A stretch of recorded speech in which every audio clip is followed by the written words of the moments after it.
we had talked about uh, inverse trig functions. We talked about the graphs and how they're restricted.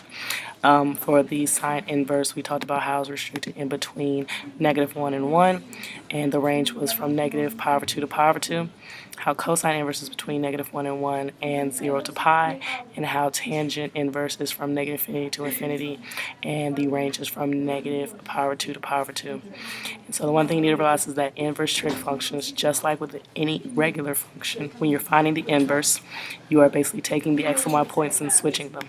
So when it comes down to graphing them, the thing is that this right here might be kind of hard to try to go ahead and graph. So what we can do is we can actually find the inverse of this function and actually graph that. Because we can find the inverse, well, the inverse of the inverse is the original.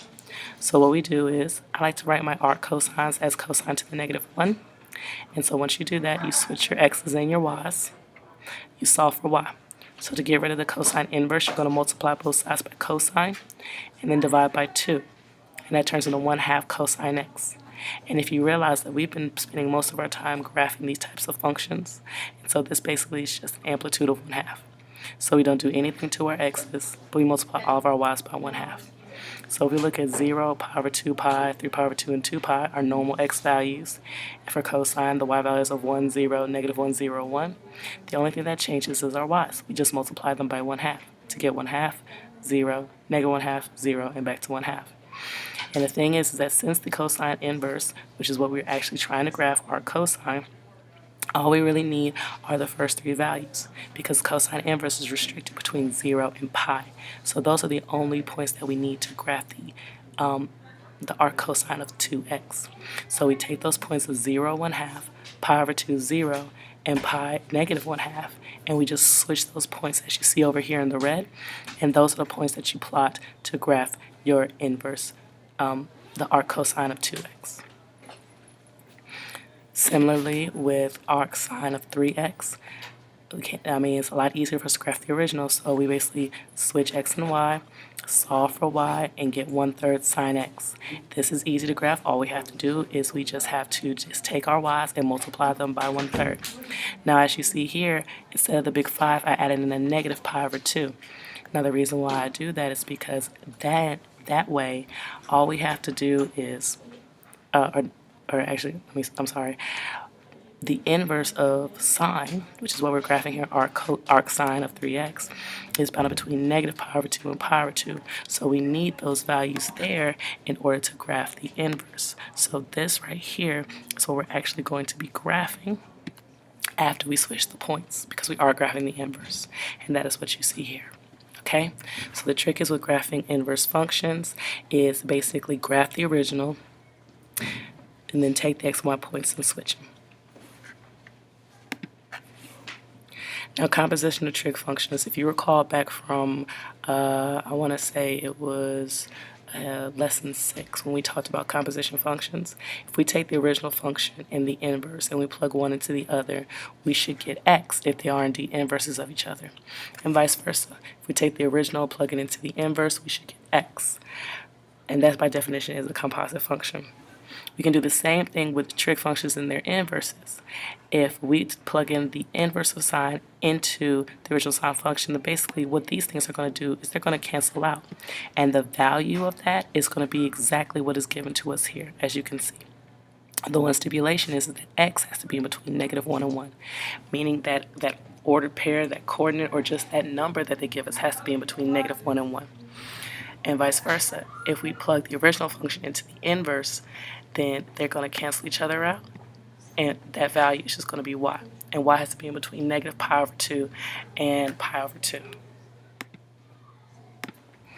All right, same thing with cosine. If you have cosine and the arc cosine of x, the answer is going to be just x, because these are going to cancel out. Stipulation, x has to be in between -1 and 1. And then for the inverses, if you take the original, plug it into the inverse, they're going to cancel out. Only thing is y has between 0 and pi, because those are the restrictions for cosine inverse. For tangent, you really can plug in any number, and of course, the restrictions there. So let's look at an example.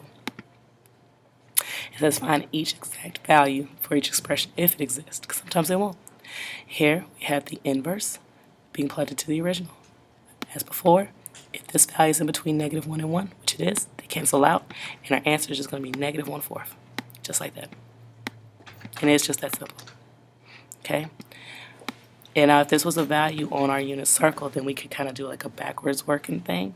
But since it isn't, we just know by those properties that it is going to be just -1/4.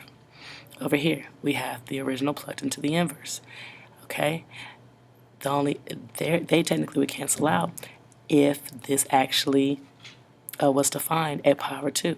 And if you look, okay, y has to be in between -power 2 and power 2. You see there's no equal sign there.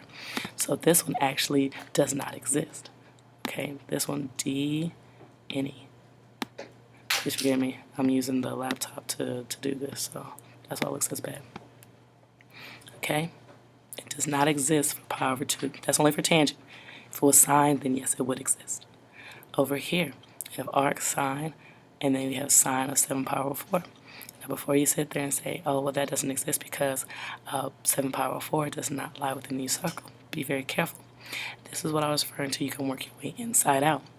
Because if you think about it, the sine of 7 power 4 is the y value of that angle on the unit circle, which is -√2/2.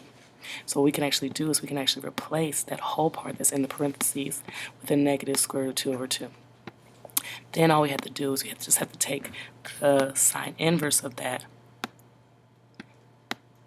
fall within our restrictions, and actually get a value. Because there is a point on the inverse where the inverse of sine is -√2/2, and that's at -power 4. And that is actually our answer for this particular problem. Okay? So what I want you to do is I want you to try these next 3 on your own, pause the video, and when you are ready to go over the answers, press play. Okay, hopefully for this one, you realize that those cancel out and your answer is just pi over 3, because pi over 3 does lie within our restrictions. Okay.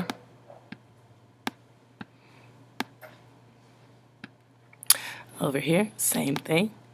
They cancel out. You're just left with 3 pi over 4. Right? And if you wanted to, you could actually work backwards on this one. If you think about it, what's the cosine of 3 pi over 4? Well, that is nothing but -√2/2. Okay? And then if you ask yourself, okay, well, where on the inverse is cosine a -√2/2? Remember, cosine is bounded between 0 and pi on your unit circle, and that only place is 3 pi over 4. That's why this rule works. That's why you're able to cancel out like this. Here, if you notice 2 power 3, that's not within that -power 2 to power 2 restriction. However, if we work backwards, the sine of 2 power 3 is a √3/2. And then we can ask ourselves, okay, well, what is the sine inverse of √3/2? And we actually come to find out that within our restrictions of -power 2 to power 2, this exists at pi over 3. And that is our answer. All right. Now, sometimes you may be given mixed trig functions, and I mean, it's still doable. These ones you actually really are going to have to work backwards to do. There's no rule that says you can just cancel out. So we're actually going to start with the second one instead of the first one, because this is actually a value on our unit circle. Work your way inside out. What is the sine of pi over 3? Well, the sine of pi over 3 is nothing but the √3/2. Ooh. Sorry, this is really bad. Okay, and then you're going to ask yourself, okay, well, where on our unit circle is the cosine inverse? Or where on the inverse is cosine √3/2? And by knowledge of your unit circle, you'll come to find out that it's pi over 6. And that is just our answer. Okay, so again, you work your way inside out. Okay, you figure out what this is, and then you do what's on the outside. When it's not on the unit circle like it is in number 1, like -3/4 is not a unit circle, you basically have to create a triangle. So you start with the inside part right here. Okay, this part is basically saying, okay, let's make a triangle. Well, tangent inverse, this tangent is negative in the second quadrant and the fourth quadrant. But I'm going to put my triangle in the fourth quadrant because tangent inverse is only defined between negative pi over 2 and pi over 2. So you make your triangle in the fourth quadrant because of that. Okay, you make an angle theta. And then you know that tangent is y over x. So that means that when I'm labeling my triangle, I'm going to make x 4 and y 3. Now, more specifically, my y is going to be the one that's negative because it's in the fourth quadrant, and y is negative in the fourth quadrant. So then I'm going to do a little bit of Pythagorean theorem to actually find the cosine of this triangle. By creating the triangle, I've taken care of the inside part. So once the triangle's created and done with, I am done with this part. So now all I have to do is ask myself, okay, well, what's the cosine? And once I figure out what the cosine is, that's the answer to my problem. So doing a little bit of Pythagorean theorem, I come to find out that my hypotenuse is 5, and I know cosine to be adjacent over hypotenuse, so my answer is 4 over 5. And that's it. Okay? So all you do is you create a triangle, find your missing side, and then do what's on the outside. Let's look at this one. 5/13 is not on my unit circle, so I need to create a triangle. Which quadrant on the inverse of tangent is tangent positive? Well, out of the first and the fourth to choose from is the first quadrant. So we make a triangle.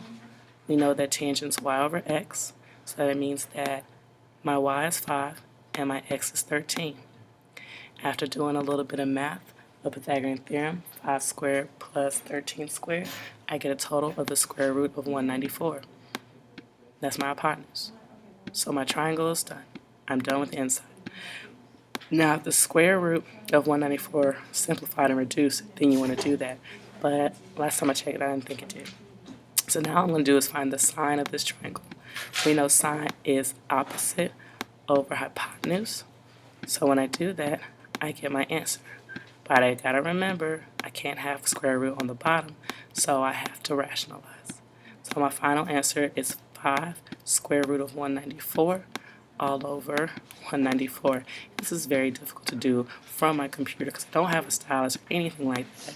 So please forgive the writing. But I hope this helped. I hope this made sense. Just let me know if you have any questions.